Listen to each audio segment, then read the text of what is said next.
आप जब प्रीलिम्स देने जाओ तो फ्री माइंड से होकर जाओ। अभी बच्चे क्या कर रहे हैं, जो पहली बार अटेम्प्ट देंगे उनको लग रहा है कि हो गया, नहीं होगा, 2-4 नंबर फिर वो बाहर हो जाते हैं। तो मैंने तैयारी बिल्कुल शुरू की थी इनिशियल, कि जब लोगों को था कि रीवा में रह के कोई नहीं बन पाएगा, मतलब कभी नहीं निकल सकता, किसी का प्रीलिम्स भी नहीं निकल सकता रीवा में रह के।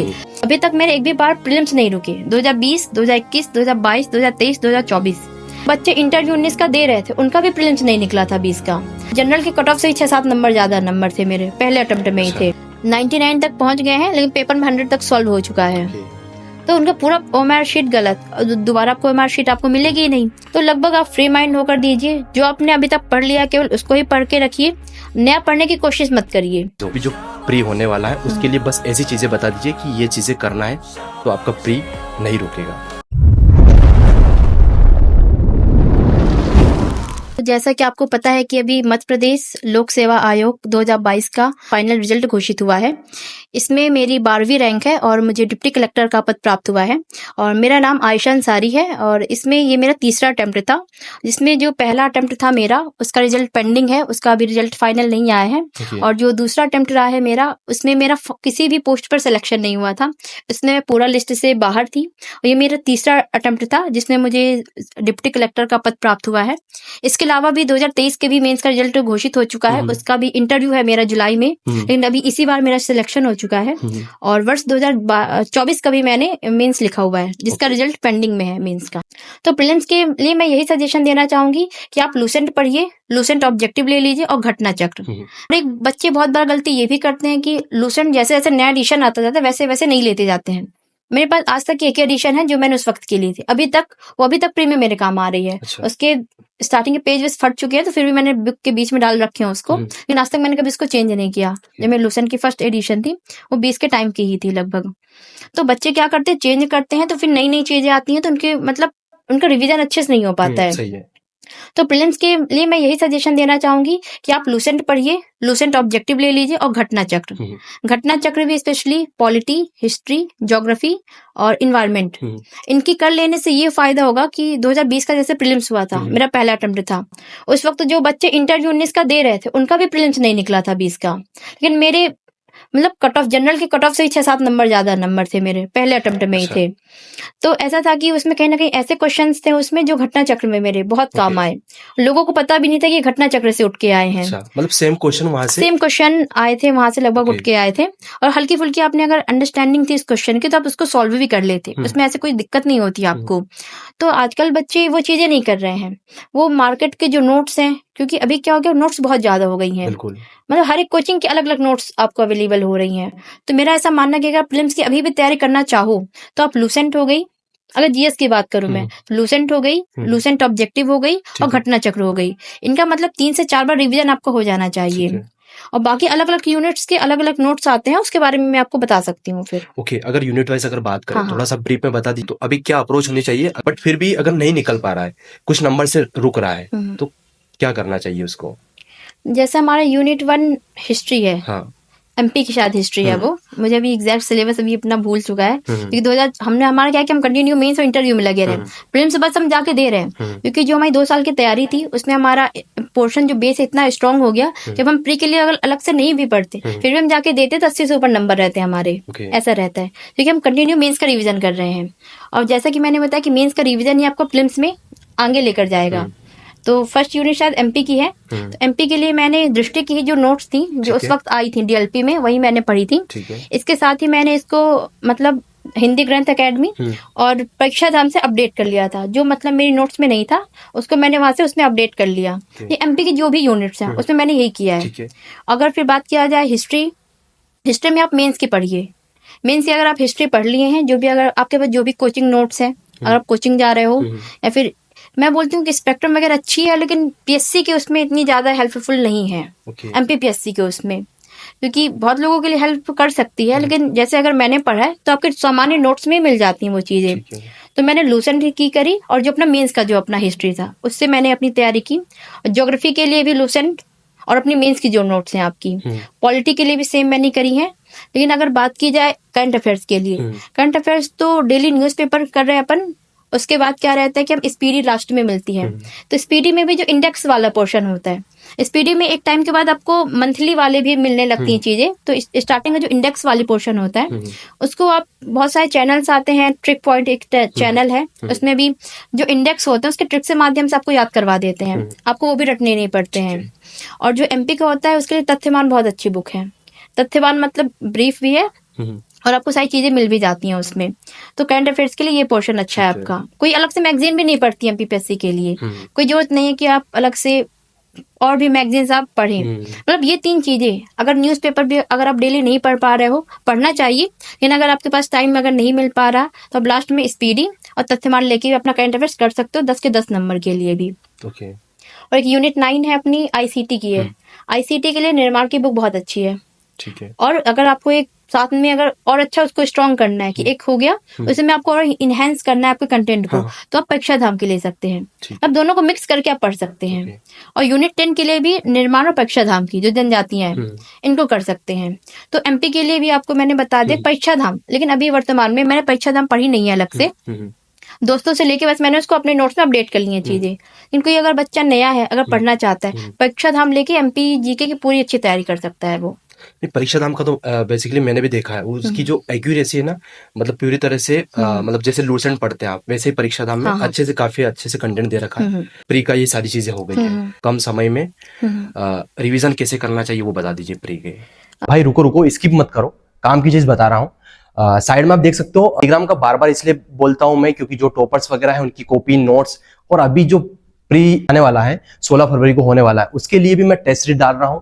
काफी टेस्ट वहां पे डाल दिए हैं, तो अभी तक ज्वाइन नहीं किया तो ज्वाइन कर लो। चलो वीडियो कंटिन्यू करते हैं। इसमें यही है कि आप लास्ट में एक बार लूसेंट फिर से पढ़ के जाएं, क्योंकि बहुत लोगों को लगता है कि लूसेंट से कुछ नहीं आता है, लेकिन लूसेंट से बहुत सारी चीजें आ जाती है, आपको पता भी नहीं चलता, क्योंकि इतने छोटे छोटे फैक्ट होते हैं, लेकिन वो आपके रटने की एक क्षमता भी होनी चाहिए। अगर वो नहीं तो आप फिर प्री में भी, क्योंकि पीएससी का जो ट्रेंड है कहीं ना कहीं वन लाइनर आते हैं, वन लाइनर आपको यहीं से चीजें मिलेंगी। और लेकिन अगर आपको कट ऑफ से बहुत आगे रहना है तो आप घटना चक्र भी लगाइए। लेकिन जो बिगिनर है, अभी साल भर का टाइम है उनके पास, क्योंकि अभी 14-15 दिन में प्री है, तो उसमें इतनी अच्छी तैयारी वापस से नहीं हो सकती। कोई शुरू करना चाहे ना, कोई तैयारी शुरू कर रहा है तो मेंस का पहले हिस्ट्री का पोर्शन पढ़े। जैसे कोई एग्जांपल है गुप्त पीरियड है, वो कर लिया उसने, लूसेंट उसने फैक्ट रट लेने चाहिए गुप्त पीरियड के। उसके बाद उसको लूसेंट के ऑब्जेक्टिव लगा लेने चाहिए जो बन रहा है, क्योंकि लूसेंट ऑब्जेक्टिव बहुत अच्छी बुक है। और उसके बाद घटना चक्र से भी लगा लेनी चाहिए, तो आपका प्रीलिम्स में क्वेश्चन बाहर कहीं नहीं जाएगा, और जाएगा तो किसी से नहीं बनेगा। बिल्कुल। तो आप कट ऑफ से ऑलरेडी अंदर ही रहोगे, बाहर नहीं जाओगे। ओके। घटना चक्र का जैसे आप बता रहे, तो घटना चक्र सारे सब्जेक्ट की लगाई थी आपने?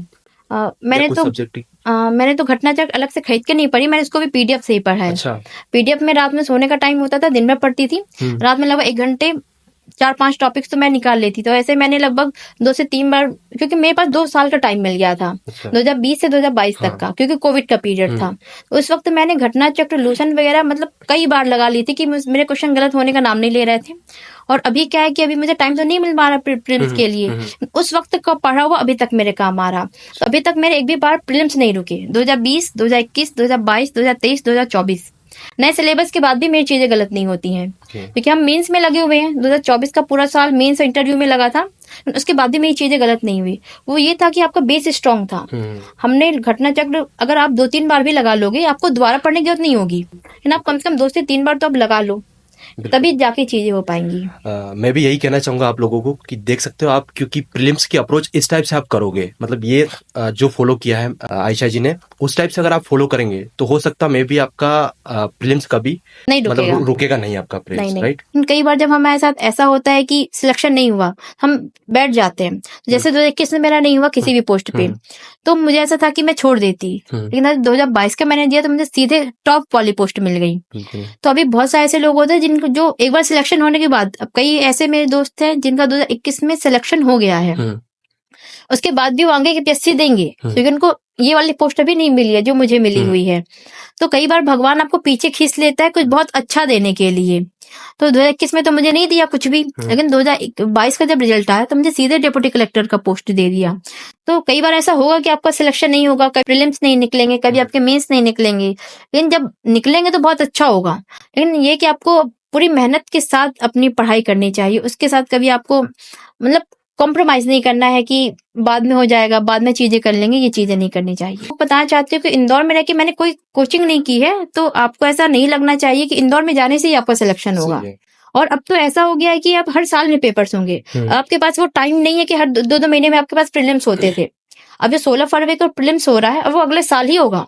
2026 के पहले अब नहीं होने वाला प्रीलिम्स। तो आप इतना लंबा सर्वाइव नहीं कर पाओगे इंदौर में।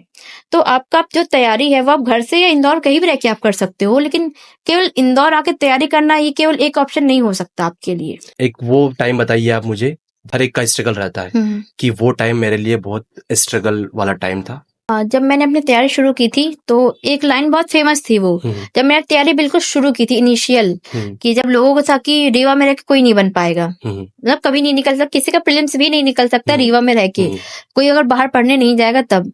तो मेरा था कि सफलता मिले या ना मिले वो अलग बात है, लेकिन आप कोशिश भी ना करो ये तो गलत बात है। तो ये मैंने अपना 2019-20 के टाइम पे जैसे मेरा ग्रेजुएशन हुआ उसके बाद मैंने अपनी व्हाट्सएप में अबाउट का पोर्शन होता है वहां पे मैंने लगाई थी, डेट भी लिखी थी, लगभग 2019 के अक्टूबर 2019 की डेट लिखी थी उसमें। वो मैंने अभी जब सिलेक्शन हुआ मैं तब जाके मैंने चेंज की है। वो यही लिखा है वहां पे कि कोशिश करने वालों की कभी हार नहीं होती है, अब मैं डिप्टी कलेक्टर बन गई हूँ। तो मतलब ये था कि आपके अंदर एक मोटिवेशन होना चाहिए कि आपका फैमिली बैकग्राउंड कैसा भी है, लेकिन आप कोशिश तो करो। कोशिश करोगे तो आपको जरूर होगा। जब मैं कर रही हूँ तो अब तो लोगों के पास कोचिंग की फैसिलिटीज मिल रही हैं, बुक्स मिल रही हैं, ऑनलाइन आपको सारी चीजें मिल रही हैं, तो आप क्यों नहीं कर रहे हो? और केवल इंदौर में आके पढ़ने के लिए बस नहीं आना चाहिए, मुझे ऐसा लगता है। आपकी कोई एडवाइस हो प्री के लिए, बस 1 मिनट में, कि प्री के लिए अभी जो प्री होने वाला है उसके लिए बस ऐसी चीजें बता दीजिए कि ये चीजें करना है तो आपका प्री नहीं रुकेगा। इसके लिए आपको यही कह सकती हूँ कि आप जब प्रीलिम्स देने जाओ तो फ्री माइंड से होकर जाओ। ठीक है। जैसे जब 2024 का मेरा प्रीलिम्स होने वाला था, लेकिन मैं इंटरव्यू की तैयारी में लगी हुई थी उस वक्त, तो हम सिर्फ जाके दे आए, तो क्योंकि उस वक्त हमारे पर प्रेशर नहीं था। अभी बच्चे क्या कर रहे हैं, जो पहली बार अटेम्प्ट देंगे उनको लग रहा है कि हो गया नहीं होगा, तो बनते हुए क्वेश्चन को बिल्कुल गलत करके आ जाते हैं, 2-4 नंबर फिर बाहर हो जाते हैं। तो आप अच्छे से पढ़िए उसको, आप 2 से 3 सेगमेंट्स में बांटिए प्रीलिम्स के पेपर को। आपसे जो बन रहा है एक बार में पहले उसको कर लीजिए, दूसरा सेगमेंट उठाइए। और कई बार ऐसा होता है कि आपके जो दिमाग में पहला आंसर जो आ गया वही सही आंसर होता है, आप उसको लास्ट में चेंज मत करिए, आपको बहुत रिग्रेट होगा कि जो पहले टिक किया था वही सही था, मैंने क्यों चेंज किया उसको। तो ये चीजें मतलब चेंज मत करिए। आप जब बहुत ज्यादा श्योर हो कि नहीं यही होगा, आप 100% श्योर हो गए हो, तभी आप अपने आंसर को चेंज करो। आप पहले तो एक बार पेपर की रीडिंग लगाओ, जो जो आपको कंफर्म पता है उसमें आप हल्का सा डॉट रख लीजिए तो आपका सही हो जाएगा। दूसरा सेक्शन ऐसा होगा कि आपको 2 में कंफ्यूजन होगा, 50-50 होगा कि ये वाला सही है, ये वाला सही है। और एक तीसरी चीज आप यहाँ पे ये कर सकते हो, एलिमिनेट करना। ज्यादातर मेरे प्रीलिम्स एलिमिनेशन से ही निकले हैं। मुझे ये था कि ये क्वेश्चन है, इसका ये आंसर तो बिल्कुल नहीं होगा, जैसे ये नहीं होगा। जैसे आपको बता 2020 का था कि एक न्यूज़पेपर के बारे में आया था कि ये टफ क्वेश्चन था कि किसने मतलब इसको पब्लिश किया था। तो एक उसने ब्रिटेन के प्राइम मिनिस्टर थे, उनका नाम था 1857 की क्रांति के टाइम पे। मुझे पता तो ये तो नहीं होंगे, तो इनको मैंने कट कर दिया, ये नहीं होंगे। और वहां पे कोई बुक के नाम थे, वो मैंने पता था कि ये चीजें नहीं होंगी। अब 2 में 50-50 थी और फिर मैंने टिक कर दिया, वो सही हो गया। लेकिन ये था कि 4 ऑप्शन में से मैंने 2 बचा लिए थे, 2 मैंने एलिमिनेट कर दिए, ये नहीं होगा। तो बच्चों को एलिमिनेशन भी करना चाहिए कि क्या सही हो सकता है, क्या नहीं सही हो सकता है। और गोले भरने में बहुत सावधानी बरतनी चाहिए। कई बार मेरे ऐसे दोस्त हैं कि लगातार 4 से 5 क्वेश्चन गलत गोले भर दिए, उसके बाद दिखता है कि वो पूरा आंसर उनके गलत, 99 तक पहुंच गए हैं लेकिन पेपर में 100 तक सॉल्व हो चुका है। तो उनका पूरा ओएमआर शीट गलत, दोबारा आपको ओएमआर शीट आपको मिलेगी ही नहीं। तो आप एक एक क्वेश्चन को बहुत अच्छे से देख के करिए। बहुत बच्चे क्या करते हैं, उसके अंदर पॉइंट्स रख देते हैं, लेकिन अगर हल्का सा भी डॉट अगर आपके ओएमआर में गया तो दोनों को काउंट करता है, आपको 0 नंबर देता है उसके। तो आपका जो ABCD जो भी मतलब ओएमआर के जो गोले होते हैं, जिसको आपका आंसर केवल उसी में ही भरे, कहीं भी अगल बगल डॉट भी रखेंगे तो आपका वो रिजेक्ट कर दिया जाएगा। तो लगभग आप फ्री माइंड होकर दीजिए, जो आपने अभी तक पढ़ लिया केवल उसको ही पढ़ के रखिए, नया पढ़ने की कोशिश मत करिए, क्योंकि नया पढ़ेंगे तो पुराना रिवीजन नहीं कर पाएंगे और बंदी हुई चीजें भी गलत हो जाएंगी। थैंक यू सो मच, काफी अच्छे से आपने एक्सप्लेन किया। आई होप आप लोगों के भी लिए ये काफ़ी हेल्पफुल रहा होगा ये वाला पॉडकास्ट। उम्मीद है कि आपको पसंद आया होगा। आपके मन में किसी भी प्रकार का क्वेश्चन हो, क्वेरी हो कि ये भी क्वेश्चन पूछने चाहिए, तो आप कमेंट करिए। हम कोशिश करेंगे अगले जो पॉडकास्ट करने वाले हैं उसमें किसके साथ में हमें नेक्स्ट पॉडकास्ट करना चाहिए, तो वो भी कमेंट करके ज़रूर बताएं। और अभी तक आपने चैनल को सब्सक्राइब नहीं किया है तो सब्सक्राइब करिए। हम कोशिश करेंगे एक से एक बेहतर कंटेंट लाने की। Thank you so much once again. Thank you so much Ayesha ji. Thank you so much Arjun.